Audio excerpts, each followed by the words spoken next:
ముగ్గురు ఆడపిల్లలు అయితే నేను ఒక ఆమెను మా అక్కను సాదుకునిచ్చిన, మా అక్కకు పిల్లలు లేరు.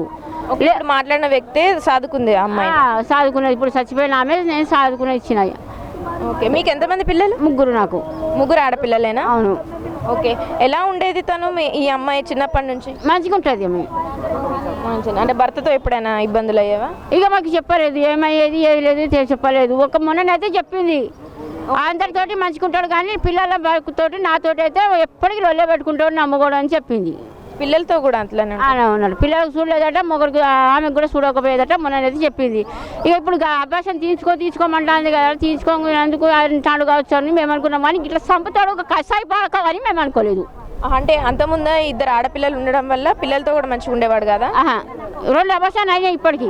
ఓకే, 2 ఆడపిల్లలు ఉన్నారు, 2 అభాషాలు అయినాయి. మళ్ళీ ఇప్పుడు గర్భిణితో ఉన్నదని లోలి పెట్టి చంపిండ్రు. అయితే నాకేం లేదు, నా పిల్లలకు దూరంగా చంపిండు, ఆయనే కావాలి నాకు, అంతే.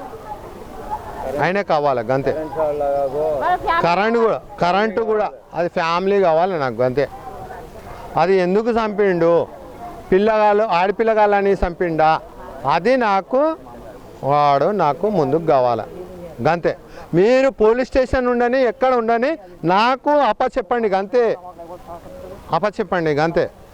నేను న్యాయంగా బతుకుతా.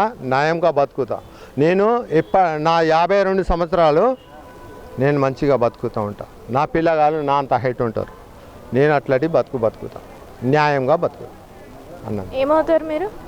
నేను బాబాయ్, నా అన్న అమ్మాయి కూడా అని అట్లా చేసిండ్రు, నేను ఎంట్రీ కాలే అని చేసిండ్రు. నేను ఎంట్రీ అయినా వాడు కావాలి నాకు, అంతే. వాడు కావాలి నాకు, అంతే. పెళ్లి చేసినాం, వాని దగ్గర వాడే ఉంటుండే, మన దగ్గర మనం ఉంటుండే. ఇప్పుడు మా బాబాయ్ కావాలి ఆయనే. అయితే బాబాయ్ పోడు రావడు ఏం లేదు, తిన్నావా అంటే తిన్నావా ఇట్లనే ఉండే. కానీ ఇప్పుడు 2 అమ్మాయిలు పుట్టిన తర్వాత అది ఏమైందంటే మళ్ళీ ప్రెగ్నెంట్ అయితే వాళ్ళ ఏంటిది మన చెల్లె వాళ్ళ మామ ఏమన్నాడు, అద్దు తీసేయంటే 2 కాన్పులు తీసేసిండు. తీసేసిన తర్వాత మళ్ళీ కాన్పు అయితే మళ్ళీ భార్యాభర్తల్లో ఏదో లొల్లి అయింది. లొల్లి అయిన తర్వాత వీళ్ళు మళ్ళా వాళ్ళ భర్త ఏం చేసిండంట, బిర్యానీ తినేస్తాం పదా అని హోటల్కి తీసుకుపోయాడంట. బిర్యానీ తీసుకొని తిన్న తర్వాత మళ్ళీ వచ్చేటప్పుడు చిన్నపిల్లగాళ్ళకి ఐస్ క్రీమ్లు అవి అందరూ తిన్నారంట. తిని డైరెక్ట్ స్విమ్మింగ్ పూల్ దగ్గరికి పోయారు. ఆ స్విమ్మింగ్ పూల్ దగ్గర పోతే అక్కడ సీసీ కెమెరాలు ఉంటాయి కదా, చిన్నపిల్లగాళ్ళు అన్నారంట సీసీ కెమెరా దగ్గర స్విమ్మింగ్ పూల్ దగ్గర పోదాం పదా డాడీ అంటే, బిర్యానీ తిన్నాం, ఐస్ క్రీమ్ తిన్నాం, స్విమ్మింగ్ పూల్ ఎందుకు, ఇప్పుడు నైటు 7:30 అవుతుంది కదా అని వాళ్ళు భార్య చెప్పింది, మా చెల్లె చెప్తే ఇక ఏదో పోదాం పదా ఇట్లా చూసేద్దాం పదా అని వీళ్ళు పోయారు. పోయే వరకు ఏమైందంటే అక్కడ ఏం జరిగింది మనకు తెలియదు. ఆ సీసీ కెమెరా ఎందుకు బంద్ అవుతుంది, సీసీగా మొత్తం అక్కడ పక్కోళ్ళు అంటారంట కరెంటు మొత్తం పీకేసిందని, మెయిన్ బంద్ చేసిందని కొందరు చెప్తాను. అంటే నాకు తెలిసింది, నేను పోలే అక్కడికి, తెలిసింది నాకు అక్కడ అసలు ఏం జరిగిందని నేను కనుక్కున్నాను. అక్కడ ఇప్పుడు మా సిస్టర్కి ఇచ్చినాం అక్కడికి. అక్కడ అసలు ఏం జరిగిందంటే 9:20కి ఓపెన్ అయింది, బంద్ అయింది, చాలా అయింది. అయితే ఇంకొకనే దాంట్లో వాళ్ళ చుట్టపోడు మన స్విమ్మింగ్ పూల్ నడిపే వ్యక్తి నా షాప్ దగ్గరికి వచ్చాడు, మనది మండి బజార్. అయితే ఆ వ్యక్తికి పిలిచాను, ఏంద్రా నువ్వు పోలే అంటే, నేను 4 రోజుల నుంచి స్విమ్మింగ్ పూల్కి పోతలేను అని. కింద పైన అయితే మరి ఎవర్రా ఏమైందంటే ఇట్లా మీ చెల్లెకి కూడా చెల్లె వాళ్ళ బిడ్డ వాళ్ళకు చంపిల్లంట కదా మా ఓడు అని అంటే, అట్లా నాకు తెలియదు అని నేను కనుక్కుంటే ఇట్లా ఐస్ క్రీమ్ తినిపించిండు, బిర్యానీ తినిపించిన తర్వాత లోపలికి పోయిన తర్వాత అక్కడ ఏం జరిగింది తెలియదు. ఇక అంటే వాళ్ళ ఓనే అంట కదా, అది ఓనే ఇంట్లో లొల్లి అయింది. ఇప్పుడు ఈ మన ప్రెగ్నెన్సీ తీసేయని వాళ్ళ డాడీ వీళ్ళు లొల్లి అయింది. అయిన తర్వాత మళ్ళీ వాడు ఏం సంజాయించిందో, వాళ్ళ అయ్యా కొడుకులు ఏం మాట్లాడుకున్నారో తెలియదు.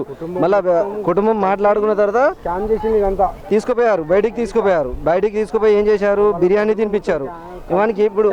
వానికి ప్రూఫ్ ఏంటిది, మేము మంచిగా కొట్లాడుకున్నాం, అయిపోయింది. బిర్యానీ తినేదానికి నా భార్యకు నా పిల్లగాళ్ళకి తీసుకుపోయినాం. ఇట్లా వచ్చేటప్పుడు ఇక వాళ్ళు నేను ఫోన్ వచ్చింది, నేను బయటికి వెళ్ళాను, వాళ్ళు ఒకడు వెనక ఒకడు పడిలని వీడు ఇట్లా మొత్తం చెప్తాడు. అదే సీసీ కెమెరా ఎందుకు బంద్ ఉంటుంది ఆ తరపున ఉండదు కదా. కానీ మా చెల్లె వాళ్ళకు అంటే మా బాబాయ్ వాళ్ళ బిడ్డ ఆమె న్యాయం జరగాలి, లేదంటే వానికి ఉడి శిక్ష చేయాలి, లేదంటే అట్లా కూడా పోలీసు వాళ్ళు చేయాలంటే వానికి మాకు అప్పచెప్పాలి. ఒక ఆడిబిడ్డ ఇట్లా తిరగాలి అంటే వేరే తోడు ఆడిబిడ్డకు ముట్టుకోవాలంటే భయం పడాలి. गवर्नमेंट का क्या है कि उसको सजा देना जरूरी है, नहीं बोलते हमारे को हवालती कर दो हम देख लेते, బస్ ఉత్తాచే వాళ్ళ కుటుంబం మొత్తం కలిపి దీన్ని స్కామ్ చేసి ఇదంతా చేసిండ్రు. ఇంత మించి వాళ్ళ అబ్బాయి వాళ్ళ తల్లిదండ్రులు కూడా ఇలా ఇన్వాల్వ్ అయిండ్రు. 1 అవర్ ముందు లొల్లి 2 days నుంచి లొల్లి అవుతుంది వీళ్ళకు, 2 days నుంచి లొల్లి అవుతుందంట. మళ్ళా అదే రోజు మంచిగా లొల్లి మంచిగా అయిందంట. లొల్లి మంచిగా అయి కూడా ఏంటిది, మళ్ళీ ఒక గంట అర్ధ గంట తర్వాత బిర్యానీ తింటామని పోడేంటిది, ఐస్ క్రీమ్ తినిపించుడు ఏంటిది, ఆ స్విమ్మింగ్ పూల్కి నమ్మించి అటు తీసుకెళ్ళండి, నమ్మించి బిర్యానీ తినిపించి ఏమనంటే వాడు ఏమైనా తప్పు చేసినా కూడా పోలీస్ కేసు అయినా కూడా ఇగో నా భార్యకు నా పిల్లగాళ్ళకు నేను పోయి ఐస్ క్రీమ్ తినిపించిన బిర్యానీ తినిపించిన, ఇట్లా స్విమ్మింగ్ పూల్కి ఇట్లా పోతే అక్కడ ఏం జరిగిందో ఏమో నాకు ఫోన్ వచ్చింది, నేను బయటికి పోయాను, వచ్చే వరకు 3 చనిపోయి ఉన్నారు అని ఇట్లా చెప్తున్నాడు. వాడు మళ్ళీ నిలబడాలి కదా మరి. చలో అది మొత్తం జరిగింది, మరి నువ్వు అక్కడ నిలబడాలి కదా. వాళ్ళే పోయి పడిండ్రు రైడే, మరి నువ్వు అక్కడ ఉండాలి కదా. వచ్చి పోలీస్ స్టేషన్కి హ్యాండ్ ఓవర్ కావాలి కదా. మరి ఎందుకు దాచుకుంటాడు వాడు? తప్పు పని చేయకుండా ఎందుకు దాచుకుంటాడు వాడు? అట్లా వానికి మా వాళ్ళకు న్యాయం జరగాలి, లేదంటే వానికి తెచ్చి మనకు అప్పచెప్పాలి. అది మేమేం చేస్తామో మనకు తెలుసు, అది చేసేస్తాం. న్యాయం జరగాలి మనకు. మీకేమైనా అనుభవతరంగా ఏమైనా జరిగినా కూడా తెలియపరిచేది వాళ్ళకు, పిల్లవాళ్ళ తల్లిదండ్రులకు తెలియపరచాలి. వేరే వాళ్ళకి అవసరం లేదు. వాళ్ళ పిల్లవాళ్ళ తల్లిదండ్రులు ఉన్నారు, బయట వాళ్ళ ఏరియాలో పెద్ద మనుషులు ఉన్నారు, వీళ్ళందరికీ తెలియపరిచి నీ బిడ్డకి ఇట్లా చేస్తుంది ఈ కథ అన్నట్టు మాట్లాడి నువ్వు ఏదైనా ఒక డిసిజన్ తీసుకుంటే అదొక లెక్క, ఒక విధానం ఉంటుంది. వానికి చాతన కాకుంటే ఆడిబిడ్డ ఎందుకు మరి? వానికి మొత్తం పొలాలు ఉన్నాయి, అక్కడ వెంచర్స్ ఉన్నాయి, మా స్విమ్మింగ్ పూల్ ఉన్నాయి. 2 కాదు 4 అమ్మాయిలు కాదు 10 అమ్మాయిలు పుట్టినా కూడా వారు సాధుగంత గుద్దల దమ్ము ఉన్నది వానికి. వాడు అట్లా ఎందుకు చేయాలి మరి? అరే నీకు చాతన కాలే, అరే నేను నాతోనే అయితే లేదు పో, మీ అమ్మ ఇంటికి నువ్వు పో అని ఇసి పెట్టాలండి. నీ దగ్గర అంత పైసలు, ఇప్పుడు పైసలు ఏం చేసుకుంటావు? వాడు ఏం చేసుకుంటారు? 3 పైన్లు, 3 కాదు 4 కడుపులో 4 పైన్లు. ఇప్పుడు ఉన్న ఆస్తి ఏం చేస్తాడు వాడు?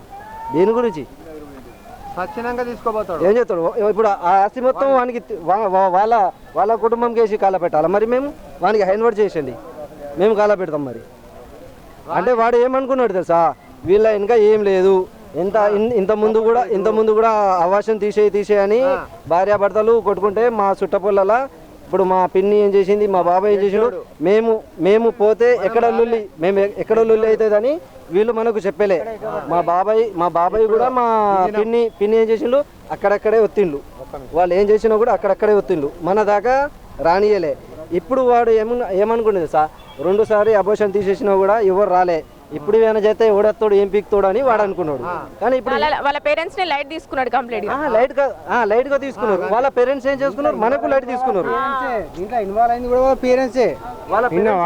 మనకు లైట్ తీసుకున్నారు. ఎందుకంటే మేము పోయి అక్కడ కొట్లాడదాం, అట్లా మేము పోయి అక్కడ కొట్లాడదామని మన దాకా మా పిన్ని వాళ్ళు చెప్పలే. ఇప్పుడు ఇంత పెద్ద తమాషా అయిపోయినాక ఇప్పుడు అర్థం అయిపోయింది. అట్లా క్యాండిడేట్ ఏంటంటే సరే వాళ్ళ వాళ్ళు బతుకుతాను మంచిగా బతుకుతాను కదా అన్న ఆలోచన మీద ఈ క్యాండిడేట్ సబ్ చదువుకున్నాడు. కాబట్టి ఏంటంటే ఒక్కటి ఫస్ట్ ఆఫ్ ఆల్ ఏంటంటే వాళ్ళ వాళ్ళు బతుకుతాను మంచిగా బతుకుతాను కదా అన్న ఆలోచన మీద ఇతను సబ్ చదువుకున్నాడు. అటువంటి మనిషిని ఇప్పుడు వీళ్ళు బదనం చేయడం ఎక్కడ? ఇప్పుడు అటువంటి క్యాండిడేట్ వాళ్ళ వాళ్ళు బతుకుతాను కదా, భార్య పిల్లలతో మంచిగా ఉంటారు కదా అన్న ఆలోచన మీద సబ్ చదువుకున్నాడు. ఊకున్న తర్వాత సరే నీకు అనుమానపరసంగా నీ భార్య మీద ఉన్నది, సరే నువ్వు ఏదో భార్యను కొట్టినావు ఇంటికి పంపించినావు అంటే ముచ్చట వేరేది. పసిపిల్లలు ఏం చేసింది, నీకు ఇష్టపడి చేసుకున్నాడు కదా. మళ్ళీ పసిపిల్లలు ఏం చేసింది, వీళ్ళని కాదని మరీ తీసుకెళ్ళి నువ్వు భార్య పిల్లల్ని చేసుకున్నావు. సరే నువ్వు ఏది చేసుకున్నావు తర్వాత దేవునికి కాదు, ఎవరు చూసిన వాళ్ళు కాదు, ఎవరు చేసిన వాళ్ళు కాదు. బట్ కాకపోతే ఏంటంటే ఇక్కడ నీకు దీనివల్ల ఎంతమంది సఫర్ అవుతాను వినో. ఇప్పుడు సరే నీకో బిడ్డ, అదే బిడ్డ నీకు పుట్టింది, నువ్వే బిడ్డ పెళ్లి చేసినావు, మరి అది ఎట్లా? దానికి కారణం ఏంటిది? నువ్వే ఆ బిడ్డ పెళ్లి చేసినావు, నీ బిడ్డకే నీ అల్లుడు చేసిందంటే నీకెంత సఫర్ అవుతుంది, నువ్వెంత బాధపడతావు? అదన్న ఆలోచన అని లేదా? సరే ఇప్పుడు నువ్వు ఇట్లా చేసినావు, వేరే అమ్మాయిని పెళ్లి చేసుకుంటావు, ఆ తదంతరం మాట చెప్తాను నేను, ఆ తదంతరం నీ బతికేంది, ఆ తదంతరం నీ బతికేంది? నిన్ను నీ అల్లుడు అట్లా చేస్తాడా? నీ అల్లుడు నీకు అట్లా చేస్తాడా చేయడా? నీ అల్లుడు అట్లనే చేస్తాడు, నువ్వు అప్పుడు ఏం చేస్తావు? నువ్వు అప్పుడు ఎట్లా చేస్తావు? నీ పరిస్థితి ఏంది?